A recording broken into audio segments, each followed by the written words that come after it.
اللهم صل على محمد وآل محمد. اعوذ باللہ من الشیطان الرجیم. بسم اللہ الرحمن الرحیم.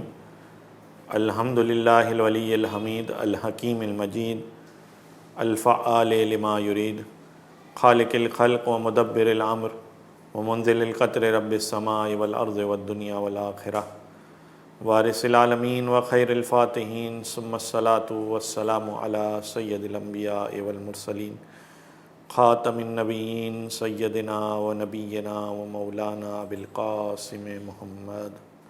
اللہم صلی علی محمد و آل محمد و آلہ الطیبین الطاہرین المعصومین المظلومین.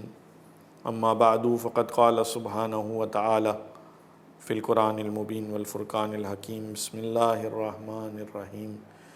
وَقُلُوا مِمَّا رَزَقَكُمُ اللَّهُ حَلَالًا طَيِّبًا. جس موضوع پر آپ کے سامنے آج گفتگو کرنی ہے وہ کھانے پینے کے آداب کے حوالے سے ہے. ماہ رمضان المبارک اور خصوصاً آج کل کے حالات کے جس میں لاک ڈاؤن کی کیفیت ہے، ہر جگہ سے کھانے پینے کی باتیں اور کھانے پینے کے حوالے سے گفتگو ہو رہی ہے. اور جیسے جیسے رمضان قریب آتا جا رہا ہے، خود رمضان المبارک کے حوالے سے بھی آپ جانتے ہیں کہ کس طریقے سے مسلسل رمضان المبارک میں ساری توجہ خصوصاً خواتین کی وہ کھانے پینے کے حوالے سے ہوتی ہیں. لیکن بہرحال اہم ترین بات یہ ہے کہ انسان کھانے پینے کے حوالے سے کچھ باتوں کا خیال رکھے. کھانے پینے کے آداب میں سے ایک یہ ہے کہ یجب العقل والشرب عند الضرورت الیہما. کھانا اور پینا دونوں ضرورت کے تحت انسان کے لیے واجب ہو جاتا ہے، یعنی جب اسے اپنی جان کا خوف ہو. وَيَنبَغِي الاقتصار فی العقل سیما لصاحب الاوجاع والتخم والمزاج الضعیف. لیکن یہ تو ہو گئی کہ جب انسان بالکل وہ والی کیفیت میں چلا گیا ہے کہ جب مرنے والی کیفیت ہے یا انسان نہیں کھائے گا تو مر جائے گا، ضرورت ہے انسان کی، تو کھانا واجب ہے. لیکن ویسے انسان جو کھانا کھاتا ہے اس میں آداب میں ذمہ داری یہ ہے کہ انسان اختصار کرے، کم سے کم کھانا کھائے، خصوصاً وہ افراد کہ جن کو پیٹ کا درد، بدہضمی یا اس قسم کا کوئی پرابلم ہو. اور کھانا پینا 3 وقت کے درمیان ہو، صبح کا کھانا، دوپہر کا کھانا اور رات کا کھانا، یعنی 3 کھانے. یہ 3 وقت ایسے ہیں کہ جس میں کھانا کھایا جائے. وَوَرَدَ اسْتِحْبَابُ الْأَقْلِ الشَّيْءِ وَلَوْ خُبْزًا وَمِلْحًا قَبْلَ الْخُرُوجِ مِنَ الْمَنْزِلِ. بریک فاسٹ یعنی جو صبح کا کھانا ہوتا ہے اس کے حوالے سے یہ بیان کیا گیا ہے کہ مستحب ہے کہ کچھ نہ کچھ ضرور کھائے، ایسے ہی گھر سے باہر نہ نکل جائے. جیسے ہمارے یہاں مزاج ہوتا ہے کہ اکثر ناشتہ نہیں کیا جاتا ہے. نہیں، ناشتہ نہ کرنا یہ مناسب نہیں ہے، بلکہ آداب میں سے یہ ہے کہ کم از کم کوئی ایک روٹی کھا لی جائے، نمک چکھ لیا جائے، یعنی کچھ نہ کچھ بہرحال ضرور کیا جائے گھر سے نکلنے سے پہلے. اور دوسرا وقت جو پسندیدہ ہے جس میں کھانے کے حوالے سے کہا گیا ہے وہ ہے رات کا وقت. وَلَوْ بِلُقْمَةٍ مِّن خُبْزٍ، یعنی چاہے وہ روٹی کا ایک ٹکڑا ہی کیوں نہ ہو یا پانی ہی پینا کیوں نہ ہو. فَإِنَّهُ قُوَّةٌ لِلْجِسْمِ. رات کا یہ جو کھانا ہے مختصر سا بھی، یہ بھی انسان کے جسم کی قوت کے لیے اچھا ہے، جسم کی قوت کا سبب ہے. اور خاص طور پر یہ بیان کیا گیا ہے کہ وہ افراد کہ جن کی ایج زیادہ ہے. اب جو ایج زیادہ ہے سے مراد کیا ہے؟ جیسے مثلا 30 سال یا 40 سال سے زیادہ ہو چکی ہے، خصوصاً جن کی ایج 40 سال سے زیادہ ہے، ان کے لیے یہ ہے کہ ينبغي للرجل اذا اثن ان لا يبيت الا وجوفه ممتلئ من الطعام. نہ سوئے مگر یہ کہ سونے سے پہلے کچھ نہ کچھ کھا لے. یعنی صبح کے حوالے سے بیان کیا گیا، وہی جو ہمارے یہاں پر روزے کا سلسلہ ہوتا ہے کہ سحری یا مثلا صبح کے وقت کھانا اور ایک رات کے وقت کھانا یعنی عشاء کے وقت کھانا۔ دوپہر کا کھانے کے حوالے سے یہ بیان کیا گیا ہے کہ یستحب البقور فی الغدا، دوپہر کا کھانا نہ کھایا جائے۔ پھر روایات میں آیا ہے کہ یکرہ الاکل فی حال الجنابہ، جنابت کی حالت میں کھانا نہ کھایا جائے، کیونکہ وہ فقر کا سبب بنتا ہے، انسان کی فقیری اور انسان کی محتاجی کا سبب بنتا ہے، اور بعض بیماریوں کا سبب بھی بنتا ہے۔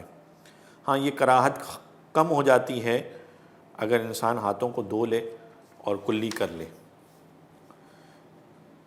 روایات میں یہ بھی آیا ہے کہ انسان جب کھانا کھانے لگے، کھانا کھانے سے پہلے دونوں ہاتھوں کو دھو لے۔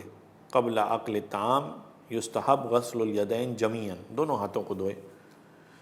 وَإِن لَمْ يَأْكُلْ إِلَّا بِإِحْدَاهُمَا، میں ایک ہاتھ سے کھانا کھا رہا ہوں تو بھی کیا دونوں ہاتھوں کو دھوؤں؟ تو جی، کھانا کھانے سے پہلے دونوں ہاتھوں کا دھونا مستحب ہے، اور یہ جو دونوں ہاتھوں کا دھونا ہے یہ انسان کی فقیری کو دور کرتا ہے، رزق میں اضافہ کرتا ہے، اور اس کے ہم و غم کو بھی کم کرتا ہے۔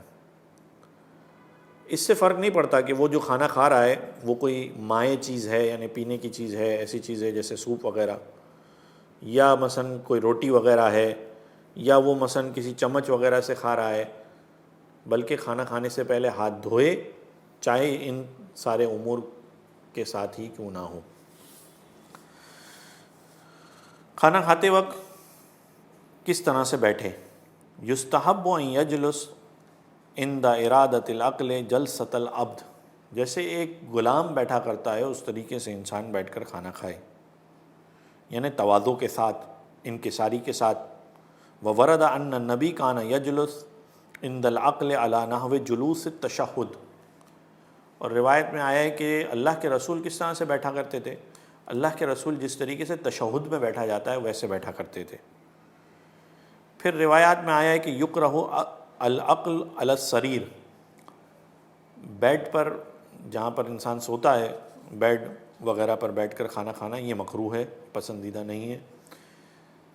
اور اسی طریقے سے بازار میں اور کھڑے رہ کر کھانے کھانے کو بھی پسند نہیں کیا گیا۔ جب کھانا شروع کرے تو بسم اللہ کہے، اور وَمَن لَمْ يُسَمِّ عَقَلَ الشَّيْطَانِ مَعَهُ، جب بسم اللہ نہیں کہتا ہے تو شیطان اس کے ساتھ کھانے میں شریک ہو جاتا ہے۔ اور روایت میں ہے کہ جب کھانا لگ جائے تو چاروں طرف سے ملائکہ، اس 4000 ملائکہ گھیر لیتے ہیں۔ جب بندہ بسم اللہ کہتا ہے، ملائکہ کہتے ہیں بارک اللہ علیکم فی طعامکم، اللہ تعالیٰ تمہارے کھانے میں برکت کرے۔ اور اس کے بعد وہ شیطان سے کہتے ہیں کہ اخرج یا فاسق لا سلطان لک علیہم، اب اس کھانے میں تیرا کوئی سلطان نہیں ہے، تیری کوئی حیثیت نہیں ہے، تو یہاں سے چلا جا، شیطان کو بھیج دیتے ہیں۔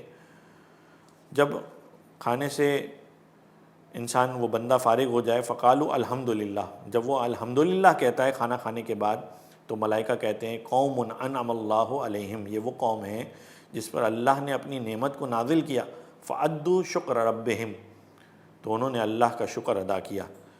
اور اگر انسان بسم اللہ نہ کہے تو ملائکہ شیطان سے کہتے ہیں ادن یا فاسق فقل معہم، اے شیطان تو آ جا، تو ان کے ساتھ کھانا کھا۔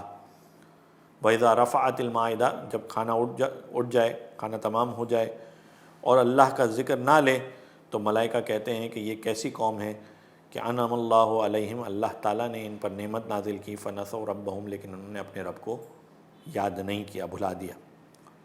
پھر روایات میں اس طریقے سے آیا ہے کہ انسان ہر کھانا کھانے سے پہلے، ہر قسم کا کھانا کھانے سے پہلے بسم اللہ کہے، یعنی اگر الگ الگ قسم کے کھانے ہیں تو ہر کھانے سے پہلے بسم اللہ کہے۔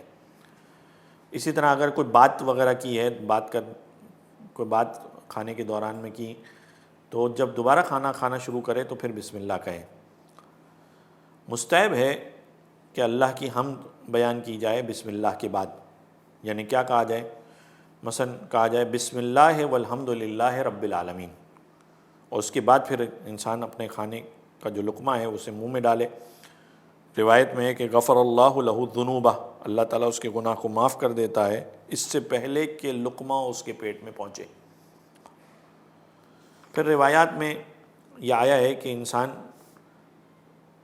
جب کھانا کھا رہا ہو، کھانا حاضر ہو جائے تو پھر کسی سائل کو رد نہ کرے، یعنی کسی نے مانگا تو اسے منع نہ کرے۔ اسی طریقے سے جب خوشبودار کھانا کھا رہا ہے تو اسے بھی کھانا کھلائے کہ جس تک وہ خوشبو پہنچ رہی ہے۔ کھانا کھانے سے پہلے اور اختتام میں نمک کو چکھنا، اور بعض روایت میں آیا ہے کہ نمک اور سرکے کے حوالے سے بھی روایت میں آیا ہے، یہاں تک کہ روایت میں آیا ہے کانوا یبدؤون بالملح ویختمون بالخل، یعنی ائمہ علیہ السلام کا طریقہ کار یہ تھا کہ وہ ابتدا نمک سے کرتے تھے اور اختتام سرکے سے کرتے تھے۔ سیدھے ہاتھ سے کھانا کھائے، الٹے ہاتھ سے کھانا نہ کھائے، چھوٹے چھوٹے لقمے لے کر کھائے اور کھانے کو چبا کر کھائے۔ کھانے کے سفرے پر زیادہ دیر کے لیے بیٹھے 3 انگلیوں سے یا 3 سے زیادہ انگلیوں سے، یعنی پوری 5 انگلیوں سے کھانا کھائے۔ اسی طریقے سے انسان کے لیے مکروہ ہے کہ پیٹ جتنا بھر جانے کے بعد بھی مسلسل کھانا کھاتے رہے۔ تو بہرحال انسان کوشش کرے کہ جتنا ممکن ہو سکے ان آداب کا خیال رکھے۔ آداب مزید ہیں لیکن کیونکہ یہاں ہمارا وقت تمام ہوتا ہے تو ہم یہیں پر اختتام کرتے ہیں، اور خدا تعالیٰ سے دعا کرتے ہیں کہ ہمیں صحیح معنوں میں اللہ تعالیٰ کے رزق کو صحیح طریقے سے استعمال کرنے کی توفیق عطا فرمائے۔ وصلی اللہ علی محمد وآلہ الطیبین الطاہرین۔ اللهم صل على محمد وآل محمد